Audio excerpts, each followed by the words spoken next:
All right, welcome back. Let's keep the growth rate moving. 9 steps to building a systematized business. Now, what do I mean by systematized?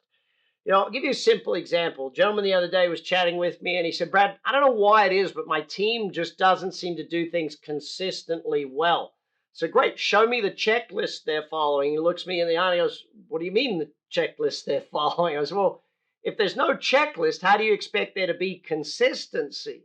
And the checklist is the most fundamental, basic form of a system in a business, okay? So let's build into the 9 steps. And these are some things that might be further down the track for your business. But I want to give you a picture as to the whole way we build companies so that you can see each of these steps is well thought through.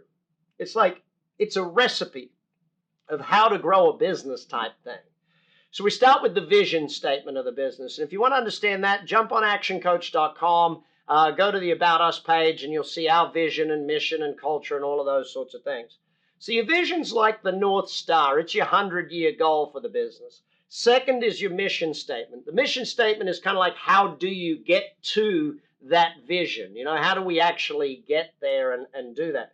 And by the way, when you join us, we have a whole training program that takes everything I've taken here with you and breaks it down into a 30-day training. You do lunch with me every half hour a day, learning a bunch of things. Or you can start with our Action Club program, which is a 12-week program, taking you through a whole bunch of this stuff and working with a coach to get you and a group of other business owners moving at a very fast pace and getting the solutions you need. Number 3 is where you work out your culture or your organization's agreed values, okay? Now, why do we do this in part of systematizing? There's no use creating systems to go somewhere if we don't know where we're going. So where are we going and who are we that are going there? It's, the who we are, why we do it, and where we're going has got to be answered before the systems become a reality. Number 4 is the goals, the massive goals of the business. What are the big goals of the company? The 3 to 5 year goals. Where are we going? What are we up to? 5 then. We break it down into the milestones. Okay, so yes, out there, 5 years, we want to achieve this. 3 years, we want to achieve that. Let's break that right down into milestones along the way. A great goal should be something that is on the horizon. It's a vision, but it's not out of sight, if that makes sense.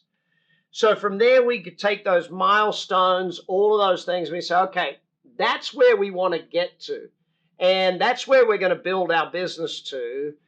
What is that going to look like? Who do we need on the team? And that's where we start to build your organization chart. We start to sit down and say, okay, who do we actually need? What will the company look like when we're finished? And I remember learning this from Tom Watson at IBM, where he said, I painted a picture in my mind of what IBM looked like when I was finished. And then I went to work on IBM, not in IBM. And I think that's a really unique way to perceive business and say, okay, I'm going to go to work on creating this amazing business. And part of that is, what team do I need to get there? Now, another part of that, which is step number 7. So 6 is the organization chart. Step 7 is what we call positional contracts. And don't panic, we have the templates and we'll take you through that stuff. But what in essence we're looking at is helping people understand their job. People need to understand what is their job. They need to know how to do it. They need to know why they're doing it. They need to know how it'll be that they're successful. Like if I hire someone and I don't share with them, okay, success in your position means X. Success in your position means this happens type thing. At that point, now that person knows what they're doing, why they're doing it, and how they'll be measured, and they can do a great job. But we have to put that down on paper and help people understand what they're doing. Number 8 is coming up with goals or key performance indicators, key activity indicators, but a measure for each department, the whole company. How do we measure our success? What do we measure on a daily basis that shows that we're doing a good job?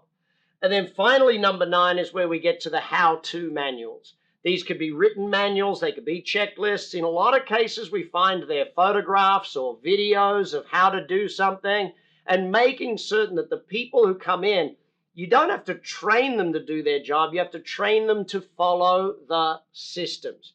Training someone to do a job takes a lot of work. Training someone to follow the system, a lot less work. As I said, the business should be run by the systems, the people should run the systems, and the customers should drive the systems.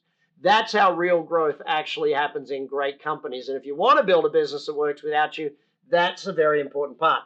On top of that, next video, 6 keys to a winning team. How do you build a team of high performers so they grow the business and you don't have to?